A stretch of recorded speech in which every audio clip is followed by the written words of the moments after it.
Hello friends, कैसे हैं आप सब? बढ़िया। चलिए, आज हम नया टॉपिक शुरू करने जा रहे हैं और ये नया टॉपिक जो है वो काफ़ी इम्पोर्टेंट है। इससे संबंधित सवाल आपके एग्ज़ाम में आ सकते हैं। तो टॉपिक का नाम है linearly independent and linearly dependent vectors. Linearly dependent and linearly independent vectors, अर्थात रैखिक परतंत्र एवं रैखिक स्वतंत्र सदिश। ठीक है, तो चलिए देखते हैं कि ये रैखिकता स्वतंत्र और रैखिकता परतंत्र सदिश किन्हें कहते हैं, ये क्या होते हैं।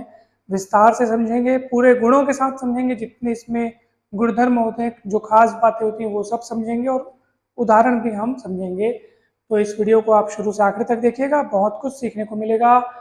और वीडियो को लाइक कर दीजिए, चैनल को सब्सक्राइब कर दीजिए, वीडियो को शेयर जरूर कीजिएगा। चलिए शुरू करते हैं।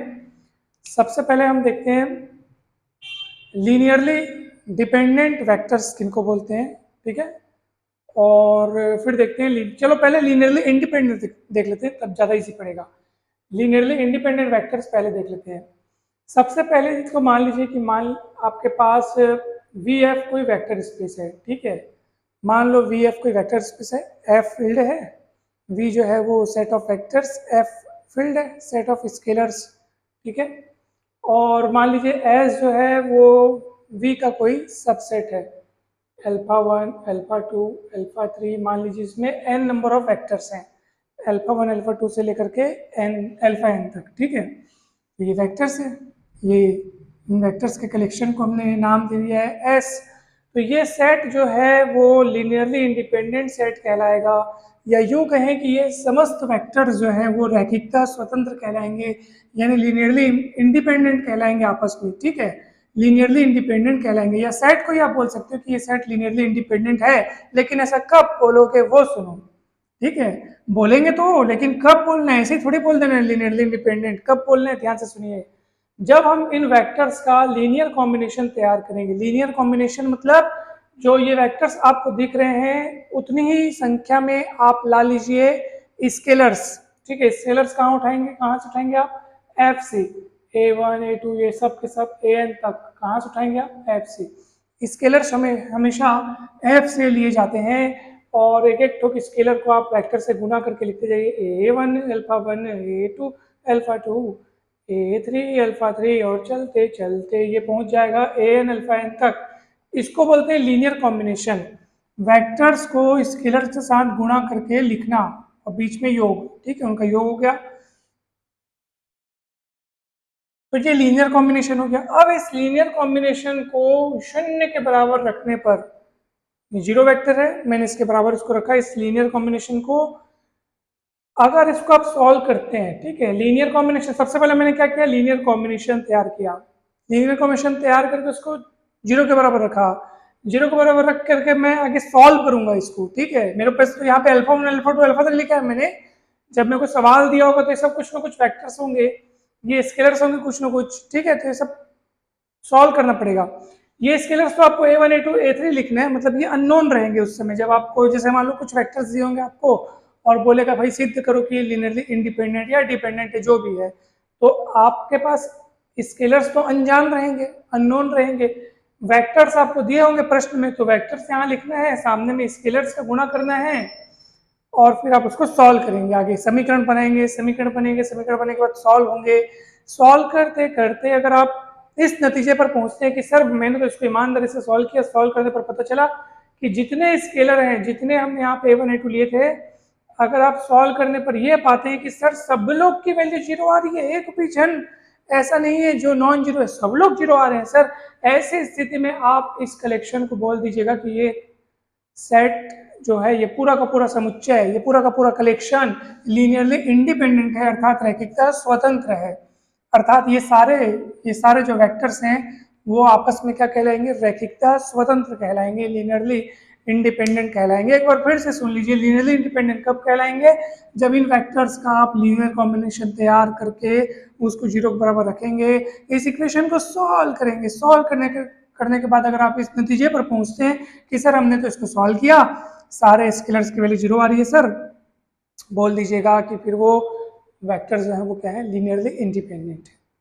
लेकिन मगर अगर आप ये पाते हैं कि सर मैंने तो इसको ईमानदारी से सॉल्व किया सर, ये जीरो आया, ये जीरो नहीं आया, मतलब कि अगर आपको कम से कम एक आध तो स्केलर भी, कम से कम एक स्केलर भी, या दो या तीन या चार या पूरे के पूरे, अगर आपको नॉन जीरो दिखते हैं, ठीक है, कम से कम एक भी अगर नॉन जीरो दिखा, या दो नॉन जीरो दिखे, या तीन नॉन जीरो दिखे, उनकी वैल्यू जीरो के अलावा अगर कुछ और आ रही है, तब उस स्थिति में आप इसी समुच्चय को लीनियरली इंडिपेंडेंट नहीं बल्कि लीनियरली डिपेंडेंट कहेंगे, रैखिकता परतंत्र कहेंगे। उस समय ये वेक्टर्स रैखिकता परतंत्र कहलाएंगे, स्वतंत्र नहीं कहलाएंगे।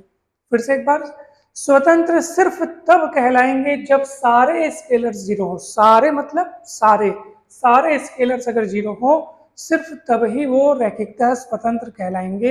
अगर कम से कम एक आध स्केलर भी ऐसा दिख रहा है कि सर वो नॉन जीरो आ रहा है, जीरो के अलावा कुछ और आ रहा है, कम से कम एक आध बोलने का मतलब है कि ज्यादा भी ऐसे आपको स्केलर दिख सकते हैं जो नॉन जीरो हो, लेकिन अगर कम से कम एक भी अगर आपको नॉन जीरो दिख रहा है, उस समय आप उन वेक्टर्स को रैखिकता स्वतंत्र अर्थात लीनियरली इंडिपेंडेंट नहीं कहेंगे बल्कि लीनियरली डिपेंडेंट कहेंगे।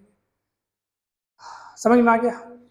ठीक है, आप चिंता ना करें, हम आपको पर्याप्त उदाहरणों के साथ समझाएंगे, अभी तो बहुत सारे गुणों को भी बताएंगे, ठीक है? तो आपको बहुत अच्छे से समझ में आ गया? Is it clear? पक्का एकदम? ठीक है। अब देखो, एक और तरीके से इनको बयां किया जा सकता है, एक और तरीके से इनको परिभाषित किया जा सकता है, सुनिए ध्यान से। सबसे पहले आपने लीनियर कॉम्बिनेशन तैयार किया, वेक्टर्स लिए V से, मतलब V का ये सबसेट S है तो S के हमने वेक्टर्स लिए, ठीक है। स्केलर्स उठाए हमने कहाँ से? F से। स्केलर्स और वेक्टर्स का गुणा करके हमने लीनियर कॉम्बिनेशन तैयार किया, ठीक है ना। स्केलर का वेक्टर के साथ गुणा करके आपस में हमने लीनियर कॉम्बिनेशन तैयार किया। अभी तक तो ये लीनियर कॉम्बिनेशन है, लेकिन जब हम बोले ना आपको कि भाई इसको अब इज इक्वल्स टू जीरो रखेंगे, इज इक्वल्स टू जीरो रखने के साथ ही वो अब एक समीकरण के रूप में तैयार हो गया, अब वो एक इक्वेशन बन गया है। इक्वेशन इसलिए बिकॉज अब उसमें अननोन क्वांटिटीज है, अज्ञात राशि है उसमें, A1 A2 A3 ये सब लोग कौन है? अज्ञात राशियां हैं, इसलिए वो इस समीकरण है। और समीकरण की जिम्मेदारी हमारी होती है कि हम समीकरण को, हम उसको सॉल्व करें। तो जब आप सॉल्व करेंगे तो सॉल्व करने पर दो स्थितियां उत्पन्न होती हैं, एकमात्र हल या अनंततः अनेक हल, ठीक है। दो स्थितियां यहाँ पे उत्पन्न होगी, ठीक है। तो दो स्थितियां कौन कौन से उत्पन्न होगी? एकमात्र हल मतलब आपका ये होगा एकमात्र हल, इसको बोलेंगे एकमात्र हल कि सर सब स्केलर्स के वैल्यू जीरो आ रही है सर, तो इसको बोलेंगे एकमात्र हल, और इसी को तुच्छ हल भी बोलते हैं, ट्रिवियल सॉल्यूशन भी बोलते हैं, ठीक है। फिर से ध्यान से, जब सारे स्केलर्स की वैल्यू जीरो आ जाए तो उसी को एकमात्र हल या इसको तुच्छ हल, मतलब एकमात्र हल कब बोलेंगे? मतलब जब सारे स्केलर्स की वैल्यू जीरो आए और इसके अतिरिक्त आपके पास और कोई विकल्प न मिले, और इसके मतलब स्केलर्स की अगर और वैल्यूज ना आ पा रही, जीरो के अलावा उनकी कुछ वैल्यू मिल ही नहीं सक रही है और कोई पॉसिबिलिटीज नहीं नजर आ रही है, तो उस समय आप क्या बोलोगे? सर ये एकमात्र यही चारा है, यही सॉल्यूशन मिला है, सबकी वैल्यू जीरो मिल गई है, तो ये अगर यही मिल रहा है तो इसको क्या बोलेंगे? तुच्छ हल बोलेंगे, ट्रिवियल सॉल्यूशन बोलेंगे, इम्प्रॉपर सॉल्यूशन बोलेंगे। और सुनिए, अगर आपको इन हलों के अलावा आपको और भी अगर वैल्यूज मिलती है, सर मेरे को तो बहुत सारी पॉसिबिलिटीज मिल रही है sir, A1 A2 A3 AN तक तो जीरो मिल ही रहा है, लेकिन मेरे को एक स्टेप का और वैल्यू मिल रहा है, A1 बराबर फलाना, A2 बराबर फलाना, और भी ऐसे भी वैल्यूज मिल रही हैं जिनमें ये नॉन जीरो हैं। एक तो ये पॉसिबिलिटी हुआ कि सबके सब जीरो, लेकिन इनके साथ साथ आपको ऐसे भी सॉल्यूशंस मिल रहे हैं जिसमें कुछ एक लोग नॉन जीरो हैं या सब नॉन जीरो है या कम से कम एक नॉन जीरो, ऐसे भी सॉल्यूशंस मिल रहे हैं। तो उस स्थिति में आप कहेंगे सर इस समीकरण का एकमात्र हल नहीं है सर, और भी हल है, तो भैया सिर्फ यही सॉल्यूशन मिलता तो बोलते एकमात्र हल, लेकिन इसके साथ साथ अगर आपको और सॉल्यूशन मिल रहे हैं तो वो बोलेंगे एकमात्र हल नहीं होगा, फिर वो क्या होगा? अनंततः अनेक हल होगा, ठीक है। और अनंततः अनेक अगर मिल रहा है यानी कि इस सॉल्यूशंस के अलावा और भी सॉल्यूशंस आपको मिल रहे हैं, सर देखो ये भी मान है, वो भी मान है, ये भी मान है, ऐसा ऐसा मिल रहा है, तो लीनियरली डिपेंडेंट होगा। ये वेक्टर्स क्या हो जाएंगे? Linearly dependent. अगर आपको ट्रिवियल सॉल्यूशन के अलावा नॉन ट्रिवियल सॉल्यूशन भी मिलते हैं, तुच्छ हल के अलावा और भी सारे हल मिलते हैं, तो लीनियरली डिपेंडेंट। और अगर ये नहीं मिलता है, इकलौता एकमात्र चारा अगर यही मिल रहा है, सर मेरे को सारे जीरो मिले हैं, इसके अलावा कुछ नहीं मिल रहा है, एकमात्र हल रखता है, तुच्छ हल 0 0 0 0 वाला, तो बेचारा चुपचाप क्या हो जाएगा, वो वेक्टर्स का कलेक्शन क्या हो जाएगा, लीनियरली इंडिपेंडेंट हो जाएगा। ठीक है, समझ में आया? तो ये भी इस तरीके से भी आप समझ सकते हो, और जो मैंने पहला आपको तरीका बताया है वो भी समझ सकते हो। सबसे सरल, सारे स्केलर्स की वैल्यू अगर 0 है तो लीनियरली इंडिपेंडेंट, और कम से कम एक आध दुकात तिकात या सब जो है वो अगर नॉन जीरो है, कम से कम एक भी अगर नॉन जीरो है, तो वो फिर कलेक्शन क्या हो जाएगा, लीनियरली डिपेंडेंट हो जाएगा, रैखिकता परतंत्र हो जाएगा। ठीक है, अच्छे से समझ में आया? अभी आप कंसेप्ट को ध्यान में रखो, मैं इसके कुछ गुण बताता हूँ, फिर उदाहरण पढ़ेंगे। ठीक है, वीडियो बहुत अच्छा होने वाला है, आप शुरू से आखिर तक बने रहिए हमारे साथ। अगर अभी तक लाइक नहीं किए तो लाइक जरूर कीजिए, क्योंकि मेहनत लगती है बहुत समझाने में, और हम आपसे बस यही अपेक्षा रखते हैं कि वीडियो को भरपूर रिस्पांस मिले, ताकि हम बिल्कुल प्रेरित हों आगे के वीडियोस बनाने के लिए। कमेंट जरूर कीजिएगा कि आपको कहीं पे डाउट हो तो भी बताइए, समझ में आ रहा है तो भी बताइए। इससे क्या होगा, हम आपसे इंटरेक्ट हो सकेंगे, हमको पता चलेगा, पता चलते रहेगा कि आपको वीडियोस समझ में आ रहे कि नहीं आ रहे, कुछ पल्ले पड़ रहा है नहीं पड़ रहा है, कुछ मतलब हमको ऐसे समझ में भी तो आना चाहिए कि आपको समझ में आ रहा है कि नहीं आ रहा है। तो इसको तो मैं नहीं बताऊंगा, बिकॉज यहाँ पे मैं कोई एक उदाहरण के रूप में आपको ये बताना है। मैं आपको कुछ गुणधर्म बता रहा हूँ।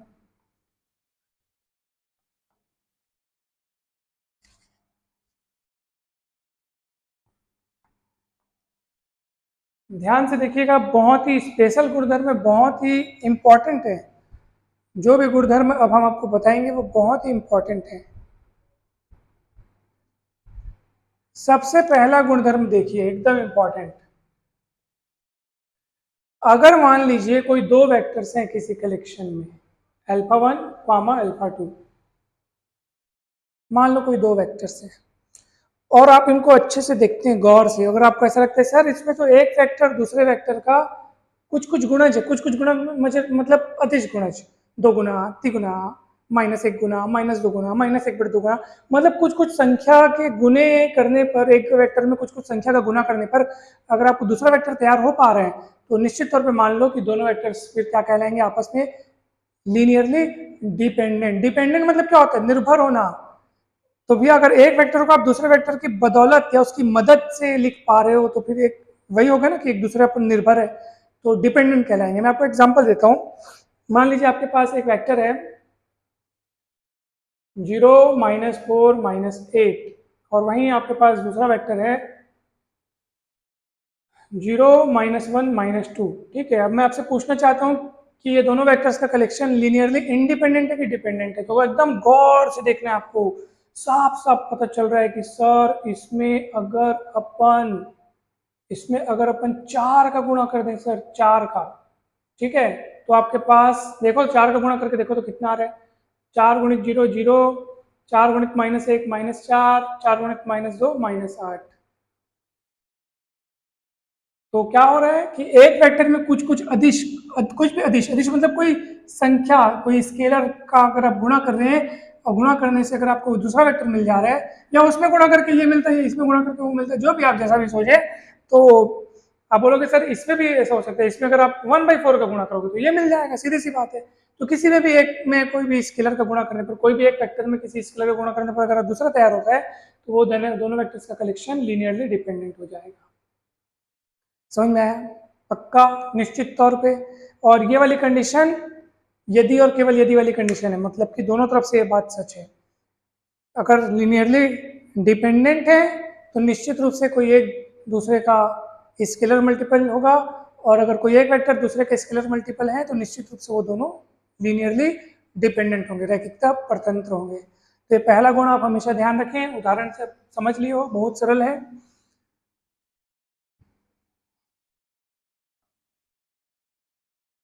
ठीक है, और अगर आप एक दूसरे को एक का गुणज न देखें तो आप बोल दीजिएगा इंडिपेंडेंट है करके, सीधी सी बात है।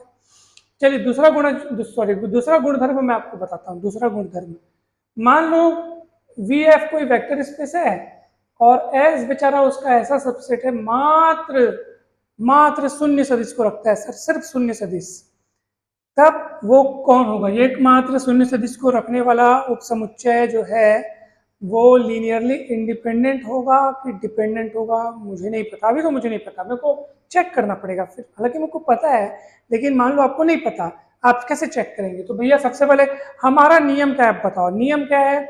लीनियरली इंडिपेंडेंट है कि नहीं, ये जानने के लिए हमको लीनियर कॉम्बिनेशन तैयार करना पड़ता है और उसको इज इक्वल्स टू 0 रखना पड़ता है। चलो मैं लीनियर कॉम्बिनेशन कैसे तैयार होगा? भैया आपके पास जो वेक्टर है, जितने वेक्टर है उतने स्केलर लाओ। तो मेरे पास एक ही वेक्टर है, तो एक ठोक स्केलर लाऊंगा। मान लो मैं ए स्केलर लाया, अब दोनों का गुणा करके मेरे को किसके बराबर रखना पड़ता है? 0 के बराबर रखना पड़ता है। तो आप बोलोगे सर यहाँ 0 के बराबर रखने का मतलब क्या है? आपको वो तो खुद 0 ही होगा ना, बिकॉज ये 0 वेक्टर है सर। ये क्या है? 0 वेक्टर है, क्योंकि हमने एस कैसा सेट लिया है जो एकमात्र शून्य सदिश को रखता है। तो ये खुद 0 वेक्टर है सर। 0 वेक्टर को आप किसी भी स्केलर से गुणा करोगे सर, किसी भी स्केलर से गुणा करोगे तो आपको शून्य ही मिलेगा।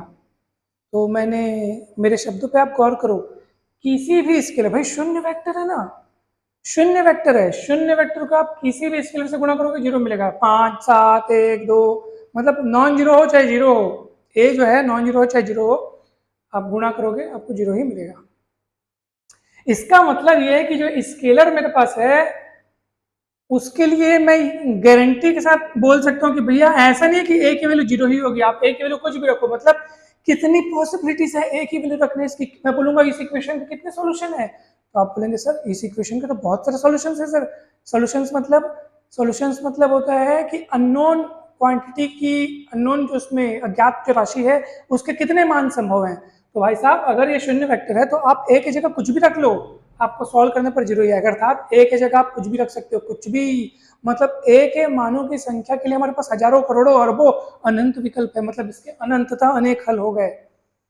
और अनंतता अनेक हल मतलब लीनियरली डिपेंडेंट।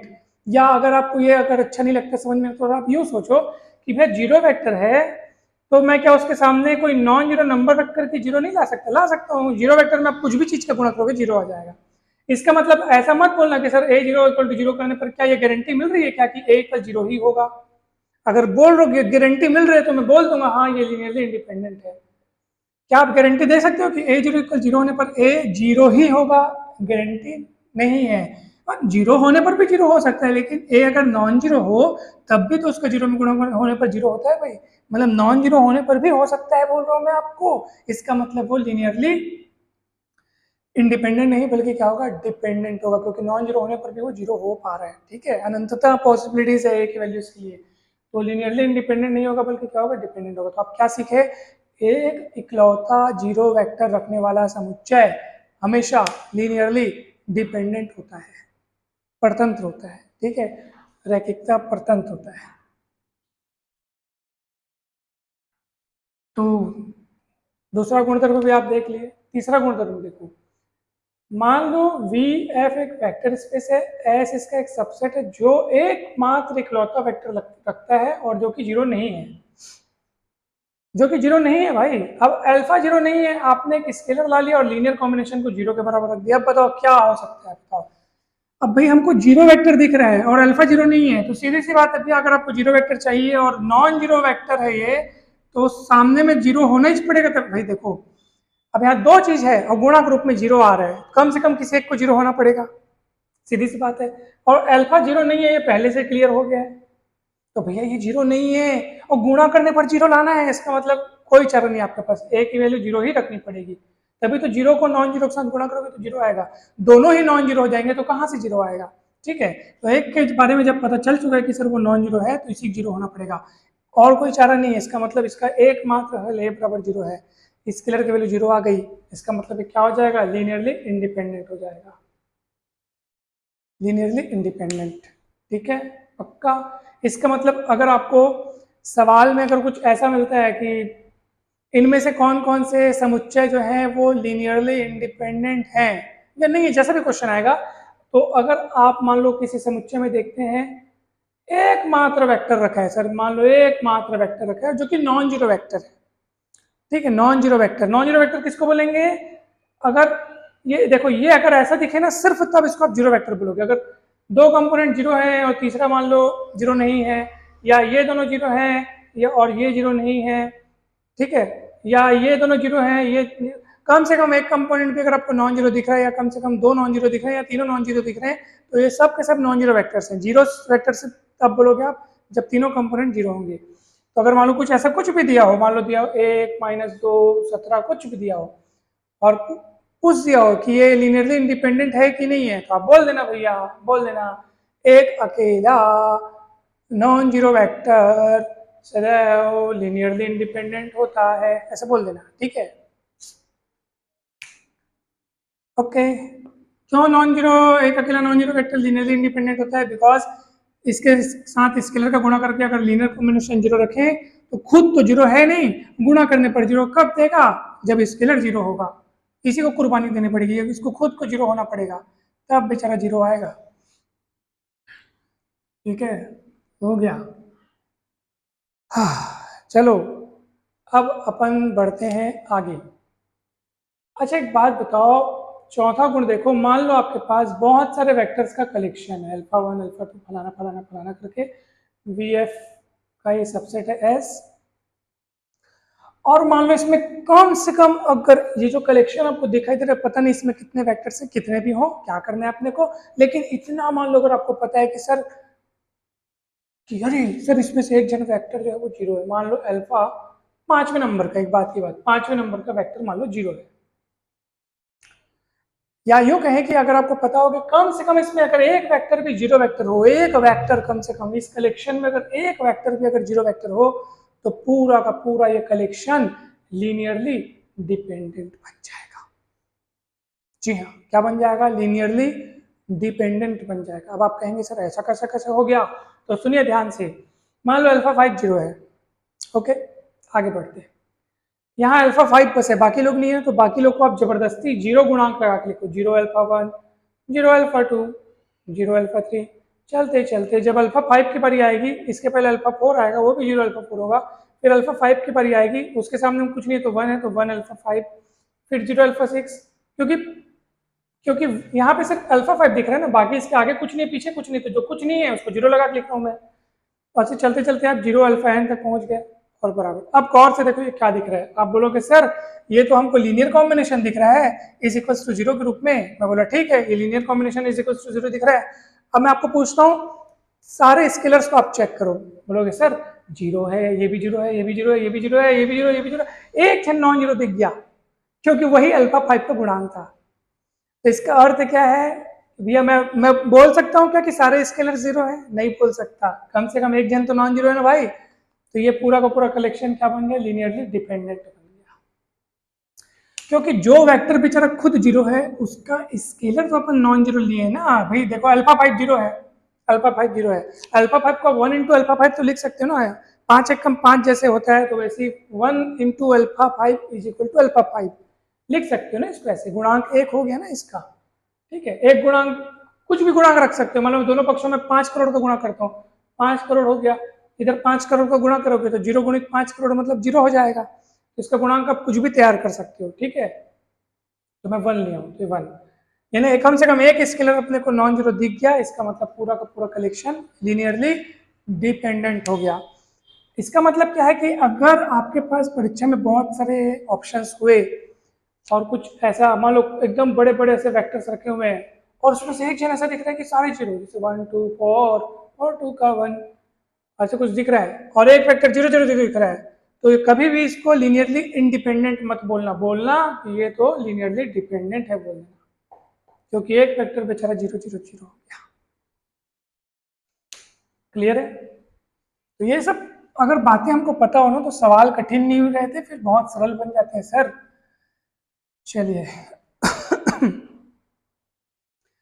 पांचवा गुण हमेशा ध्यान रखिएगा आप, कोई भी लीनियरली इंडिपेंडेंट सेट है उसका सबसेट अर्थात उसी के कुछ वेक्टर्स को रखने वाला वो भी लीनियरली इंडिपेंडेंट होगा, ये बात हमेशा ध्यान रखना। प्रत्येक लीनियरली इंडिपेंडेंट सेट का सबसेट भी लीनियरली इंडिपेंडेंट होता है और प्रत्येक लीनियरली डिपेंडेंट सेट का सुपर सेट वो भी लीनियरली डिपेंडेंट होता है। इंडिपेंडेंट में सबसेट और डिपेंडेंट में सुपर सेट, तो ये दोनों गुण भी हमेशा ध्यान रखिएगा आप। Is it clear? आपको अच्छे से समझ में आया होगा? कहीं भी डाउट है तो आप बिल्कुल पूछिएगा। अभी मैं आपको ये वाला एग्जाम्पल बताने वाला हूँ, आप चिंता ना करो, ये अभी हम पढ़ेंगे, ताकि एक बताऊंगा तो बाकी सारे आप खुद से बना सकेंगे आसानी से। ठीक है, चलिए अब वो एग्जाम्पल अपन समझते हैं। जितने भी गुण अभी हमने पढ़ा है उसको आपको बहुत अच्छे से तैयारी करना, अच्छे से आप स्टडी कीजिए ताकि आपको कहीं भी कोई दिक्कत ना हो।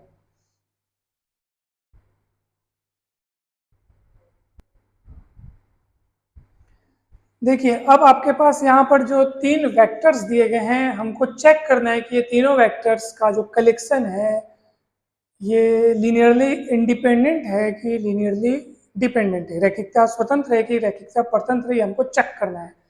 तो भैया बहुत सरल काम है चेक करने का। आप क्या करेंगे, सबसे पहले तीनों वेक्टर्स ले लेंगे। मान लो तीनों वेक्टर्स को मैंने चलो ले लिया, अल्फा 1 अल्फा 2 अल्फा 3। तो अल्फा 1 अल्फा 2 अल्फा 3, मैंने आपको बताया जितने वेक्टर्स हैं उतने स्केलर्स आप लाइए फील्ड से, और तीनों का लीनियर कॉम्बिनेशन तैयार करके उसको शून्य वेक्टर के बराबर रखिए। तो इसका अर्थ ये है कि मुझे अब क्या करना पड़ेगा, अल्फा 1 की वैल्यू है 0 2 -4, अल्फा 1 की वैल्यू हो गई, अल्फा 2 की वैल्यू क्या है, ये अल्फा 1 की वैल्यू, अल्फा 2 की वैल्यू लिखेंगे 1 -2 -1, और A3 अल्फा 3 की वैल्यू है 1 -4 3 बराबर 0। जीरो वेक्टर मतलब 0 0 0। ठीक है, जितने टपल वाला ये रहेगा उतने टपल वाला यहाँ पे भी आपको वेक्टर लिखना है। ओके, चलो गुना करो अब। A1 गुणित 0 करेंगे तो 0 हो जाएगा, फिर 2A1 हो जाएगा, फिर -4A1 हो जाएगा। ठीक है, चलो इसको गुना करो, A2 -2A1, ठीक है, और ओहो A2 -2A2 -A2, A3 -4A3 3A3 0 0 0। अब जोड़ेंगे, जोड़ने के लिए कैसे जोड़ते हैं पता है आपको, पहला पहला जोड़ना है। ठीक है, तो पहले पहले को जोड़ो, तो A2 0 A2 A3, तो A2 + A3 ऐसे हो जाएगा, ये तो 0 है। और पहला पहला जोड़ने के बाद उस पार वाले उस साइड के पहले वेक्टर्स के साथ बराबर करके लिखेंगे, तो उस साइड 0 है तो 0 बराबर लिखेंगे। फिर दूसरा दूसरा दूसरा जोड़ेंगे, 2A1 -2A2 -4A3 बराबर 0। तीसरा तीसरा तीसरा जोड़ेंगे, -4A1 -A2 + 3A3 बराबर 0, ऐसे लिखेंगे। ठीक है, पक्का। अब सुनिए, अब हमको क्या करना चाहिए। आप बोलेंगे सर आपको तो पता है सर कि हमको लीनियर कॉम्बिनेशन तैयार करके हमने 0 के बराबर रख दिया, इसके बाद हमारी जिम्मेदारी बनती है कि सर आप ही ने समझाया था कि डेफिनेशन के अनुसार अब हम इनको इन इक्वेशंस को आपको सॉल्व करना पड़ेगा। ये जो तीनों इक्वेशन, इन तीनों ही समीकरण को आपको सॉल्व करना पड़ेगा, और इसमें जो अज्ञात राशियां A1 A2 A3 इनका मान निकालना पड़ेगा। अगर तीनों का मान शून्य आता है, तीनों का ही अगर मान शून्य आता है, तब ही आप बोलेंगे कि ये लीनियरली इंडिपेंडेंट है।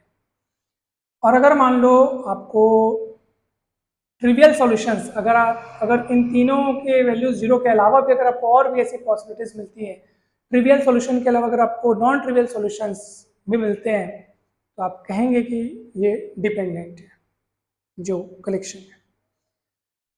तो अब ये तय करने के लिए कि ये लीनियरली इंडिपेंडेंट है कि डिपेंडेंट है, इसके सॉल्यूशंस को चेक करना पड़ेगा कि इसके सॉल्यूशंस मात्र ट्रिवियल और इकलौता मिल रहा है या अनंतता अनेक हल वाला केस मिल रहा है। ये जानने के लिए देखते रहिए, मतलब ये जानने के लिए हमको सबसे पहले इसका मैट्रिक्स बनाना पड़ेगा, और मैट्रिक्स बना करके उसका रैंक फाइंड आउट करना पड़ेगा। देखो सरल तरीका है, ये बहुत ही सरल तरीका है। इसका गुणांक मैट्रिक्स बनाइए, गुणांक आव्यूह। तो यहाँ तो A1 नहीं है तो 0 लिखो, फिर 1 1, फिर 2 -2 -4, फिर -4 -1 3। मैट्रिक्स तैयार हो गया। अब इस मैट्रिक्स का रैंक निकालो। तो ऑब्वियसली बात है, इसका जो ऑर्डर 3 × 3 है, तो इसका रैंक या तो 3 होगा या तो 3 से कम होगा। अब रैंक 3 होगा कि नहीं होगा ये चेक करने के लिए आप 3 × 3 का सारणिक निकाल के देख लो, उस सारणिक की वैल्यू निकाल के देख लो। अगर वो 0 नहीं आती है तो इसका रैंक 3 हो जाएगा। और रैंक 3 है और नंबर ऑफ अननोन्स कौन कौन है, अज्ञात राशियां A1 A2 A3। तो अगर रैंक 3 आता है और नंबर ऑफ अननोन भी 3 है, तो दोनों अगर ये इक्वल होते हैं तो समझ जाइए कलेक्शन लीनियरली इंडिपेंडेंट हो जाएगा, क्योंकि अगर वो दोनों सेम आते हैं, ध्यान से सुनिएगा, एक बहुत महत्वपूर्ण बात बता रहा हूँ आपको, रैंक ऑफ ए कैलकुलेट करना है। अगर वो उतना ही आता है जितना कि नंबर ऑफ अननोन क्वांटिटीज है, अर्थात A1 A2 A 13 अननोन है, अगर दोनों सेम आते हैं तो समझ जाओ यूनिक सॉल्यूशन होगा। कौन सा सॉल्यूशन? यूनिक, इकलौता हल। और वो इकलौता हल आपको पता है कौन होगा? A10 A20 A30, सब 0 0, इसको अपन ट्रिवियल सॉल्यूशन कहेंगे। मगर अगर आपको ऐसा मिलता है कि सर रैंक ऑफ ए हमने कैलकुलेट किया, मान लो 2 आता है, बात की बात, ठीक है, 2 कब आएगा बताऊं? अगर आप इसका 3x3 का डिटरमिनेंट चेक करेंगे और वो 0 आ गया, तो इसका मतलब इसका रैंक 3 तो नहीं हो सकता। फिर आप इसका 2x2 का डिटरमिनेंट चेक करेंगे, कम से कम एक ठोक भी अगर 2x2 का डिटरमिनेंट आपने ऐसा खोजा, अब इसमें से 2x2 के बहुत सारे डिटरमिनेंट निकल सकते हैं, ठीक है, माइनर्स जिसको बोलते हैं, उप सारणी जिसको अपन बोलते हैं। तो 2x2 के अगर उप सारणिक में आप अगर ऐसा एक भी अगर खोज लेते हैं जो नॉन जीरो है, तो इसका रैंक 2 डिक्लेयर हो जाएगा।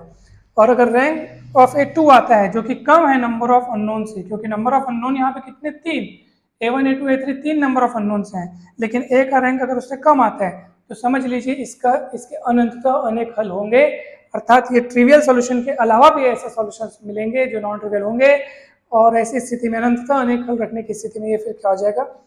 लीनियरली डिपेंडेंट हो जाएगा ये कलेक्शन।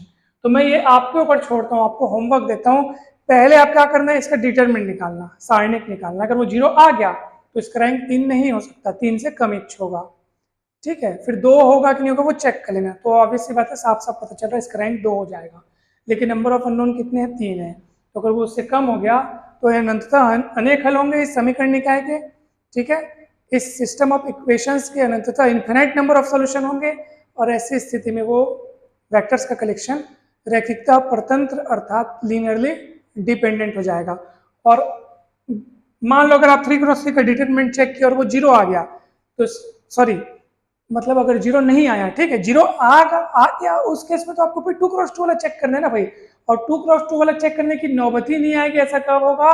अगर 3x3 वाला डिटरमिनेंट भी अगर आपका 0 नहीं आएगा तो आप बोलोगे सर 3x3 का डिटरमिनेंट 0 नहीं है, मतलब इसका रैंक 3 होगा, और इसका रैंक 3 होगा और उतने ही नंबर ऑफ अननोन होंगे, तो यूनिक सॉल्यूशन मिलेगा। और यूनिक सॉल्यूशन यही होगा जो ट्रिवियल सॉल्यूशन बस है, और उसी को आप बोल देंगे कि एकमात्र हल, तुच्छ हल रखता है, और ये फिर क्या हो जाएगा? इंडिपेंडेंट हो जाएगा।